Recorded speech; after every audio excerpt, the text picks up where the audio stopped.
அனைவருக்கும் வணக்கம். நம்ம தமிழ் ஸ்டாக் மார்க்கெட் யூடியூப் சேனலுக்கு சப்ஸ்கிரைப் பண்ணுற ஒவ்வொரு நல்ல உள்ளங்களுக்கும் நன்றி. நான் உங்கள் இளவரசன் பேசுகிறேன் தமிழ் ஸ்டாக் மார்க்கெட் சேனல்லேருந்து. நீங்கள் இது வரைக்கும் பங்குச்சந்தையில் ட்ரேடிங் பண்ணுறதுக்காகவோ அல்லது இன்வெஸ்ட்மெண்ட் பண்ணுறதுக்காகவோ டிமேட் அக்கௌண்ட் ஓப்பன் பண்ணலன்னா இந்த வீடியோ கீழே நான் லிங்க் கொடுத்துருக்கேன், ஓப்பன் டிமேட் அக்கௌண்ட்டுன்னு. அந்த லிங்க்கை கிளிக் பண்ணி நீங்கள் டிமேட் அக்கௌண்ட் ஓப்பன் பண்ணிக்கலாம். அப்படி இல்லைனா நம்ம சேனல் பார்லேயே நான் மேலே கொடுத்துருக்கேன் ஓப்பன் டிமேட் அக்கௌண்ட்னு. ஸோ அந்த லிங்க்கையும் நீங்கள் கிளிக் பண்ணி டிமேட் அக்கௌண்ட் ஓப்பன் பண்ணிக்கலாம். நம்ம இந்த வீடியோவில் பிரைமரி மார்க்கெட் மற்றும் செகண்டரி மார்க்கெட் இந்த ரெண்டுக்கும் உள்ள வித்தியாசங்கள்லாம் என்ன அப்படிங்கிறத பற்றி நம்ம இந்த வீடியோவில் பார்க்க போகிறோம். பொதுவாகவே பார்த்திங்கன்னா இந்த பிரைமரி மார்க்கெட் மற்றும் செகண்டரி மார்க்கெட்டில் பார்த்திங்கன்னா நிறைய விஷயங்கள் இருக்குது. ஸோ நம்ம ஒரு பங்குச்சந்தையில் புதுசாக வரவங்களுக்கு என்னென்ன விஷயங்கள் மட்டும் தேவை அப்படிங்கிறத பார்த்து நான் இதில் மென்ஷன் பண்ணியிருக்கேன். இன்னும் நிறைய விஷயங்கள் நீங்கள் போக போக ஆட்டோமேட்டிக்காக கற்றுக்குவீங்க. முதல்ல நம்ம பிரைமரி மார்க்கெட்னால் என்னன்னு பார்க்கலாம். அதாவது இந்த பிரைமரி மார்க்கெட்டுங்கிறது என்ன அப்படின்னா, இந்த ஐபிஓ தான் பிரைமரி மார்க்கெட் அப்படிங்கிறது. ஐபிஓவில் என்னென்ன ப்ரொசீஜர் இருக்கோ அதுதான் இந்த பிரைமரி மார்க்கெட். அது ஐபிஓங்கிறது பார்த்திங்கன்னா ஒரு கம்பெனி முதல்ல பங்குச்சந்தைக்கு உள்ள நுழையிறது தான் இந்த ஐபிஓ. இதில் பார்த்திங்கன்னா நியூ ஷேர்ஸ் இஷ்யூ, அதாவது பங்குச்சந்தைக்கு முதல்ல வர கம்பெனி இந்த பங்கு எல்லாம் நேரடியாகவே வெளியிடுவாங்க. Shares issue to peoples by directly company, அதாவது பொதுமக்களுக்கு நேரடியாக இந்த ஷேர்ஸ்லாம் கொடுப்பாங்க. பிரைமரி மார்க்கெட்டில் பொறுத்தளவு பார்த்திங்கன்னா ஷேர்ஸை நம்ம பை மட்டும் தான் பண்ண முடியுமே தவிர செல் பண்ண முடியாது. நம்ம ஒரு சில கம்பெனிகிட்டேருந்து ஷேர்ஸ் நம்ம ஐபிஓவில் அப்ளை பண்ணி வாங்கும்பொழுது அதை நம்ம பை பண்ணலாமே தவிர செல் பண்ண முடியாது. Shares available by discount price, அதாவது பார்த்திங்கன்னா நம்ம ஷேர்ஸ் வாங்கும்பொழுது பார்த்திங்கன்னா இப்போ ஒரு 500 ரூபா உள்ள ஷேர் ப்ரைஸ் 450 ரூபாய்க்கு கொடுப்பாங்க. அது மாதிரி இந்த பிரைமரி மார்க்கெட்டை பொறுத்தளவு புதுசாக வர ஐபிஓலாம் இந்த மாதிரி நிறைய கம்பெனிஸ் டிஸ்கவுண்ட் கொடுக்குறாங்க. ஸோ அப்படி பார்க்கும்போது ஐபிஓ ஒரு பெட்டராக இருக்கும். அடுத்து பார்த்தீங்கன்னா ஷேர்ஸ் பார்த்தீங்கன்னா நான் ஆல்ரெடி சொன்ன மாதிரி ஃபிக்ஸட் ஷேர்ஸ் தான். அதாவது நம்ம என்எஸ்சிபிஎஸ்சில் ஏதாவது ஒரு ஸ்டாக்ஸ் ஒரு ஸ்டாக்ஸ் கூட நம்ம வாங்க முடியும். ஆனால் அந்த ஐபிஓ என்எஸ்சிபிஎஸ்சியில் வராதுக்கு முன்னாடி நம்ம பார்த்திங்கன்னா அவங்க சொல்கிற அந்த ஸ்டாக்ஸ் தான் வாங்க முடியும். ஒரு சில கம்பெனி பார்த்திங்கன்னா 20 ஸ்டாக்ஸ் வாங்கணும்பாங்க. ஒரு சில கம்பெனி பார்த்தீங்கன்னா 30 ஸ்டாக்ஸ் தான் கம்பல்சரி வாங்கி ஆகணும்பாங்க. அந்த பங்கு ஒதுக்கிட்டு அப்போ தான் நமக்கு கிடைக்கும். அடுத்து பார்த்தீங்கன்னா இன்வெஸ்ட்மெண்ட் பை பேங்க்ஸ், அதாவது நம்ம எப்படி இன்வெஸ்ட்மெண்ட் பண்ண முடியும் அப்படின்னா நம்ம பேங்க் மூலியமாகவே நம்ம இந்த ஸ்டாக்ஸ்லாம் நம்ம வாங்க முடியும்.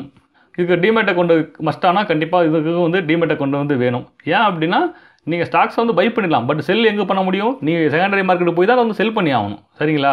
ஸோ அதான் அப்போ டிமேட் அக்கௌண்ட் தான் உங்களால் செல் பண்ண முடியும். அப்போ டிமேட் அக்கௌண்ட் மஸ்ட்டு. நீங்கள் ஆட்டோமேட்டிக்காக ஸ்டாக்ஸ் நீங்கள் பை பண்ண பிறகு ஆட்டோமேட்டிக்காக உங்கள் டிமேட் அக்கௌண்ட்டில் அது வந்துடும். அந்த இப்போ நீங்கள் பிரைமரி மார்க்கெட்டில் வாங்குகிற ஸ்டாக்ஸ்லாம். ஸோ இப்போ நம்ம செகண்டரி மார்க்கெட்னா என்னென்னு பார்க்கலாம். அதாவது செகண்டரி மார்க்கெட்டுங்கிறது என்ன அப்படின்னா நேஷனல் ஸ்டாக் எக்ஸ்சேஞ்ச், அப்புறம் பார்த்தீங்கன்னா பிஎஸ்சி பாம்பே ஸ்டாக் எக்ஸ்சேஞ்ச், இந்த ரெண்டு தான் செகண்டரி மார்க்கெட் அப்படிங்கிறது. இது பார்த்தீங்கன்னா ஷேர்ஸ் ஐபிஓவில் எல்லாத்துக்கும் பிரைமரி மார்க்கெட்டில் கொடுத்த பிறகு அடுத்து ஆஃப்டர் ஷேர்ஸ் இஷ்யூ தான் secondary market. Shares can buy or sell by NSE BSE, அதாவது இந்த என்எஸ்சிபிஎஸ்சியை பொறுத்தளவு ஸ்டாக்ஸ் நம்ம பை பண்ணலாம், செல் பண்ணலாம். இந்த ரெண்டுமே இந்த செகண்டரி மார்க்கெட்டில் நம்ம பண்ண முடியும். ஆனால் பிரைமரி மார்க்கெட்டில் பை மட்டும் தான் பண்ண முடியும். Shares price varies not fixed, அதாவது நான் ஆல்ரெடி சொன்ன மாதிரி ஒரு 450 ரூபா ப்ரைஸ் ரேஞ்சுக்கு ஒரு ஸ்டாக்ஸ் இருக்குன்னா அது 450 ரூபா ஃபிக்ஸட் பண்ணிடுவாங்க பிரைமரி மார்க்கெட்டில். ஆனால் செகண்டரி மார்க்கெட்டில் அப்படி இல்லை. 450 ரூபா அவங்க பட்டியலிட்ட பிறகு 450 to 470 போகலாம், 500 போகலாம், 510 போகலாம். அது மாதிரி ஒவ்வொரு செகண்டும் மாறிட்டே இருக்கும். ஸோ நம்ம தேவைப்பட்டால் லிமிட் ஆர்டரில் போட்டு ஏதாவது ஒரு ப்ரைஸை நம்மளே ஃபிக்ஸட் பண்ணி வாங்கலாமே தவிர மற்றபடி பார்த்திங்கன்னா அது மார்க்கெட் ப்ரைஸில் மேலேயும் கீழேயும் போயிட்டு தான் இருக்கும். அடுத்து பார்த்தீங்கன்னா shares can by one number also, அதாவது ஒரு ஸ்டாக்ஸ் கூட நம்ம செகண்டரி மார்க்கெட்டில் வாங்க முடியும், ஆல்ரெடி சொன்னது தான். ஆனால் பிரைமரி மார்க்கெட்டில் நம்ம ஒரு ஸ்டாக்ஸ் நம்ம இஷ்டத்துக்கு வாங்க முடியாது. அவங்க எத்தனை ஸ்டாக்ஸ் சொல்கிறாங்களோ அந்த ஸ்டாக்ஸ் நம்ம எல்லாம் வாங்கினா தான் நமக்கு அந்த இது கிடைக்கும். Shares sold or transferred from one investor to another investor.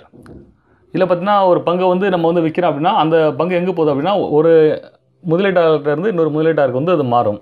இதில் எப்படி இன்வெஸ்ட்மெண்ட் பண்ணணும்னா புரோக்கர்ஸ் மூலியமாக தான் நம்ம இதில் இன்வெஸ்ட்மெண்ட் பண்ண முடியும். ஸோ இந்த இதுக்கும் டிமேட் அக்கௌண்ட் செகண்டரி மார்க்கெட் மிக முக்கியமானது. ஸோ டிமேட் அக்கௌண்ட் நீங்கள் பிரைமரி மார்க்கெட்டில் இன்வெஸ்ட் பண்ணாலும் சரி டிமேட் அக்கௌண்ட் முக்கியம். அது மாதிரி செகண்டரி மார்க்கெட்டில் இன்வெஸ்ட்மெண்ட் பண்ணாலும் சரி டிமேட் அக்கௌண்ட் கம்பல்சரி. ஸோ இப்போ டிமேட் அக்கௌண்ட் இல்லாமல் நீங்கள் எதுவுமே ஸ்டாக்ஸ் பை பண்ணி செல் பண்ண முடியாது. ஸோ அதனால் டிமேட் அக்கௌண்ட் மறக்காமல் கம்பல்சரி நீங்கள் ஓப்பன் பண்ணிக்கிங்க. அதுக்கப்புறம் கூட நீங்கள் மார்க்கெட்டை பொறுமையாக லீன் பண்ணி அதுக்கப்புறம் ஏன்னா நீங்கள் எதுக்காக நான் முதல்ல டிமேட் அக்கௌண்ட் ஓப்பன் பண்ண சொல்கிறேன் அப்படின்னா நீங்கள் டிமேட் அக்கௌண்ட் ஓப்பன் பண்ணால் தான் அதில் உள்ள என்னென்ன ஆப்ஷன்ஸ்லாம் இருக்குது, எப்படி பை பண்ணணும் செல் பண்ணணும் அந்த டெமோலாம் நீங்கள் பார்த்துக்க முடியும். அப்புறம் வாட்ச் லிஸ்ட்லாம் நீங்கள் பார்த்துக்கலாம். சார்ட்லாம் நீங்கள் ஒரு வீடியோ பார்க்குறீங்க, அதை பற்றி சார்ட்டை பற்றி சொல்லியிருக்காங்க அப்படின்னா உங்கள்கிட்ட டிமேட் அக்கௌண்ட் அந்த சார்ட்லாம் போய்ட்டு நீங்கள் ஈஸியாக ப்ரிப்பேர் பண்ணிக்க முடியும். சரிங்களா? ஸோ அதுக்காக தான் வந்து நான் சொல்கிறேன் தவிர ஃபஸ்ட்லேயே டிமெட் அக்கௌண்ட் ஓப்பன் பண்ணிங்கன்னு சொல்லிட்டு. ஸோ நீங்கள் இது வரைக்கும் டிமெட் அக்கௌண்ட் ஓப்பன் பண்ணலாம். இந்த வீடியோ டிஸ்கிரிப்ஷனில் நான் வந்து லிங்க் கொடுத்துருக்கேன். அந்த லிங்கை கிளிக் பண்ணி நீங்கள் வந்து டிமெட் அக்கௌண்ட் வந்து ஓப்பன் பண்ணிக்கலாம். சரிங்களா? ஸோ இன்றைக்கி இந்த வீடியோவில் நான் சொன்ன நியூஸ் கண்டிப்பாக உங்களுக்கு பிடிச்சிருன்னு நினைக்கிறேன். உங்களுக்கு ஏதாவது டவுட் இருந்தால் நீங்கள் மறக்காம கமெண்ட் பண்ணுங்கள். இந்த வீடியோ வந்து உங்கள் ஃப்ரெண்ட்ஸ்க்கெலாம் வந்து ஷேர் பண்ணுங்கள். Okay, thank you.